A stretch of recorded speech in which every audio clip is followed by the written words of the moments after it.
הים רעה ואינוס, הירדן ייסוב לאחור. Tortura. כולם מדברים על שלום, אף אחד לא מדבר על צדק.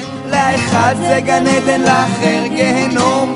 כמה אצבעות על ההדק, עד מתי יהום השר, עד מתי אדם בכלב מחליקות הפנים על התאר, מלטפות אצבעות את החרב. יאו! לפעמים החיים מורידים אותי על הברכיים, אין שומרת השם, אין סימן משמיים. רואה אנשים שחיים חלומות ותקוות, אנשים שחיים רק תככים ומזימות.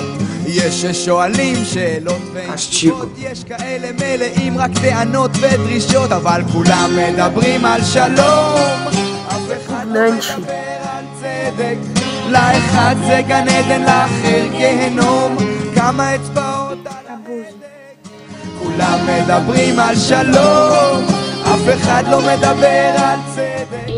לאחד זה גן עדן, לאחר גיהנום. כמה אצבעות על ההדק, אז נשארים איגנורנציה.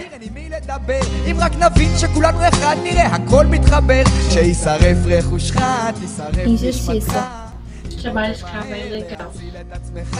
רצחנו אדמה ורצחנו נשמה, כמעט ולא נשאר לנו אוויר לנשימה. והעולם בתנועה מתמדת עושה סיבוב וחוזר אל אותה נקודה. מה שעולה חייב לרדת, איך לוקחים את הכל במידה, כי כולם מדברים על שלום, אף אחד לא מדבר על צדק.